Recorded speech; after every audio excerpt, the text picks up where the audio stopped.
like Fanta.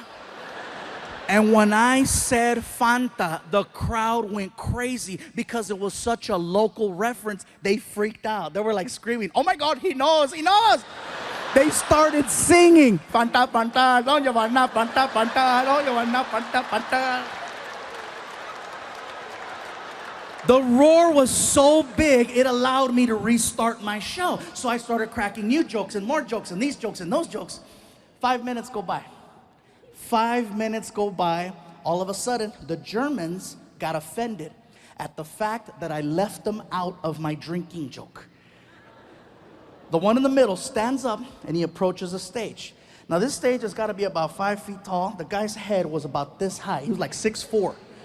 He looks at me and he starts pointing and he's yelling, "Hey, fat man! Fat man! What about us, huh? What about the Germans? What do we drink?" I was like, "Dude, that was like 5 minutes ago. We were giving you a chance. What do we drink?" I'm like, "First of all, sir, I apologize. I'm really nervous right now. I had no idea there was gonna be Germans here tonight." Yeah, felt like Poland. I don't care if you laugh or not. That's a smart-ass joke. That's a smart-ass joke. It's not my fault some of you pendejos failed history. You better Google that and find out why it's so damn funny. So, all the older white people, "God damn it, yeah." So anyway, so I'm standing there and I go, "Listen, sir, you need to have a seat, okay? The people are getting nervous. You need to have a seat so I can finish the show." And the guy, he refuses. He says, "I will not sit down, fat man, until you tell us what we drink." I go, "Listen, I don't know what you guys drink." And the Indians are being so cute. They're trying to help me. They're yelling, "Hey, they like Fanta too." And the guy was like, "We don't like Fanta." I'm like, "Dude." I go, "Sir, please have a seat." "I will not have a seat until you tell us what we drink. Tell us, fat man." I go, "Listen, sir, you need to sit down and you need to stop calling me fat man." Now it's starting to bother me. This is like the 6th time he does it. And I didn't just lose 100 pounds to now get called fat man. So I go, "Sir, if you don't have a seat, we're gonna have a problem, especially if you call me fat man again." And he freaking did it. "What are you gonna do, fat man? What do we drink?" Even Martin, who's behind the curtain, knew. He knows when I'm at that point where I've crossed over. I can hear him in the back. "Don't do it." Too late, Fluffy's pissed. So I tell the story to my girlfriend and my son. And my girl, she's barely laughing. She's like, like she's jaded. She doesn't laugh at my jokes anymore. My son Frankie, on the other hand, he is dying. "Ah!" And I'm like, "Really?" He's 16 years old. I go, "Really, Frankie? You thought that was funny?" He goes, "Yeah, it's funny." I go, "What was so funny about my story?" He goes, "Those people you're talking about." I go, "Who, the Indians?" He goes, "No, the other ones." I go, "The Germans?" He goes, "Yeah, it's funny." I go, "What's so funny about the Germans?" "The way that they speak." I go, "What's so funny about the way that they speak?" He goes, "They sound like the 3 little pigs from the movie Shrek." I had to go on YouTube and freaking find it, and sure enough, all 3 little pigs. "Und ja, hello Shrek." Ah. I was just waiting for one of them to go, "Fat man."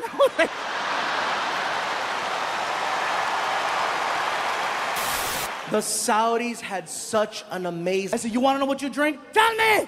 Don't ask me where this came from. I got right in his face and I said, "Blood of Jews."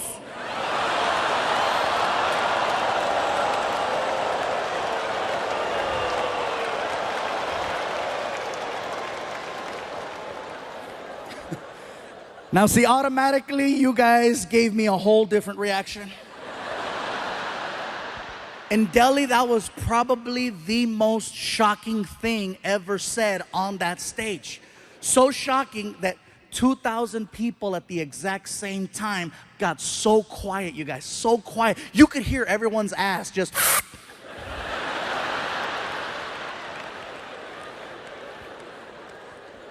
And I'm still standing there, my hands out. Have you ever said something that was so bad? And I mean, you knew it was bad as it was coming out of your mouth, and you're trying to stop it, but it's too late, it's already out, and you're like, "No." And it's too late. Blood of Jews is all over his face, right? I'm standing there, my hands out, I'm looking at him, he's looking at me, and I'm like, "Ah!" He says, "That's a good one, yeah, that's a good one." "Oh my God, thank you, thank you." It doesn't end there. I'm telling you guys, this is so crazy. So next morning, Martin and I are flying back home to Los Angeles from Delhi. We're taking an airline called British Airways. We go from Delhi to London, England, and we have a connecting flight over there. Once we get to England, they canceled our connect for whatever reason. And so we got rebooked on another airline called Lufthansa. It's a German airline. Now, this is why I believe in karma. Seriously, Martin's like, really? Blood of Jews? I'm like, I know. I felt like they phoned ahead. Ons, take care of Fluffy. So I put down my credit card. I made sure that Martin and I got upgraded to at least their business class because it's like a long flight. And so we're in there, we're on the plane, and the plane takes off.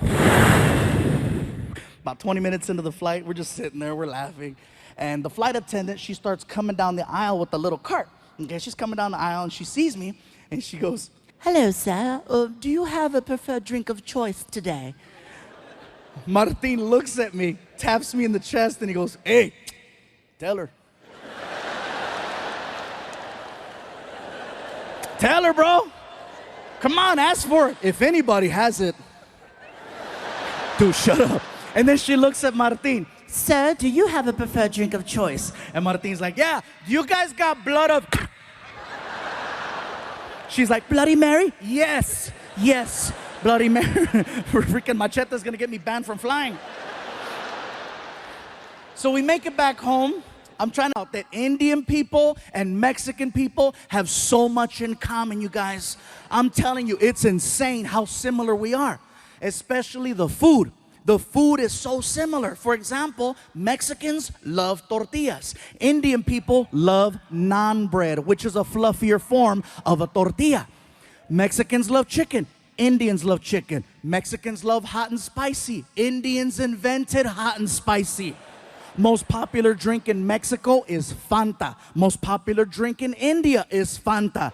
Indian people worship cows. Mexicans love barbecues. A lot of similarities. Most of the people that I met over there were very hardworking and humble. My favorite country outside of home is Australia. And I'll tell you why. Australia, much like us in America, has its list of priorities. You know what's not on their list? Political correctness. They do not care about your feelings. It's like a country full of Daves. Believe it or not, it's very refreshing to be around such a large group of people who speak their minds so freely. And if you know that before you go there, you're gonna have an amazing time. But if you don't know that and you show up, it is a culture shock and a half, because I showed up and I didn't know. Everybody says you gotta see the beaches, and I went to the beach. I had people coming up to me. "Hey, somebody help me get him back in the water." Yeah, look at right there, big fella. Look at you right there. Oh, look, he's moving, he's moving, he's moving. Oh, he's crying, he's crying. I bet it tastes like gravy.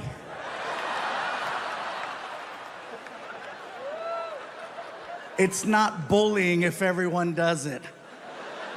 Yeah. In India. Now back to the whole Indians-Mexican thing. That is something else that we share in common with Indian people. Head movement. Now some of you in the building tonight are like, "Stupid, we don't have head movement." Yes, we do. It's a little different. See, with Indian people, the head movement is side to side. Mexicans, our head movement is front to back. The difference between that is that with Mexicans, we have to be very, very upset in order for you to see the head movement. Otherwise, you can't tell. With Indians, it's all the time. "Oh, today is such a nice day. It is such a beautiful day today. I'm so happy. It's very nice, very good. Oh my God, I can't believe it's so nice. It's such a pretty..." Mexicans, when we're mad, that's when it comes out. For non-Latinos, hey, trust me, you cut off a Mexican in traffic, see what happens. "Sácate, pendejo! ¡Lárgate, cabrón! ¡Quítate, desgraciado!"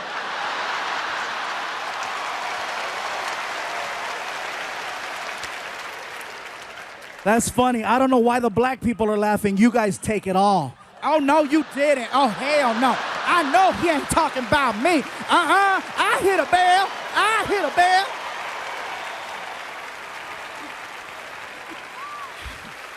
I made myself dizzy doing it.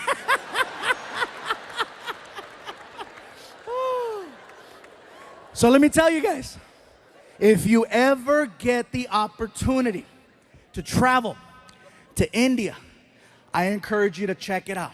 You are gonna see some beautiful things. You are gonna see some amazing things. You are gonna see some sad, depressing things and some real horrible things. Overall, it's a well-balanced trip. But when you get back home here to the United States, you will have a whole different appreciation for your life. Believe that. That being said, I'm in Australia, Sydney, Australia, at the Opera House. For me, it was one of the most iconic places I've ever got to perform in. It was bucket list, definitely.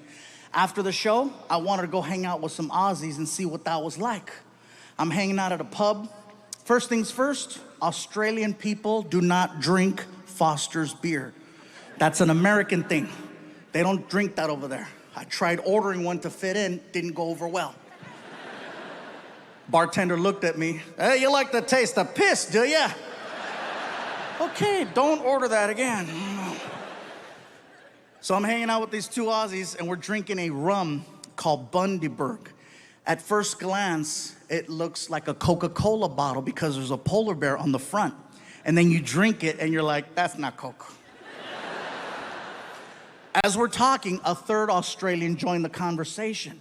And he sounded a little bit different from the other two. He had more of a raspy voice. More like, all right, yeah, mate, yeah, all right. He sounded like a drunk pirate underwater. These two guys didn't like him, so they called him a name and they left. And now it's just me and drunk pirate. We're talking about life.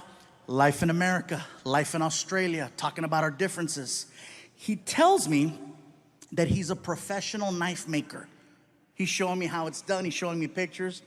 We wind up polishing off 3 bottles of this rum. And drunk wasn't even the right word to describe our level. My tour manager, Ryan, he comes up to me and he says, Gabe, time to go. And I look at Ryan and I'm like, but Ryan, I just made a friend and he makes knives and they're pretty. My tour manager always knows how to talk to me no matter what condition I'm in. If I'm drunk, he knows better than to talk to me like I'm an adult. He talks to me like I'm 2. He looks at me and he says, hey, buddy, you hungry?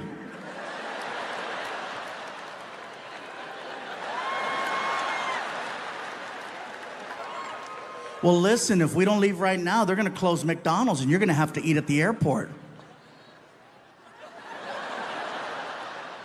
I gotta go. Oh, Mom, you gotta go, no worries. And he goes to shake my hand. And when he shook my hand, he put his personal pocket knife that he made in my hand as a gift. That's for you, Mike. Thanks for being nice. Thank you. Thank you. I'm gonna cut cheeseburgers with this. Martínez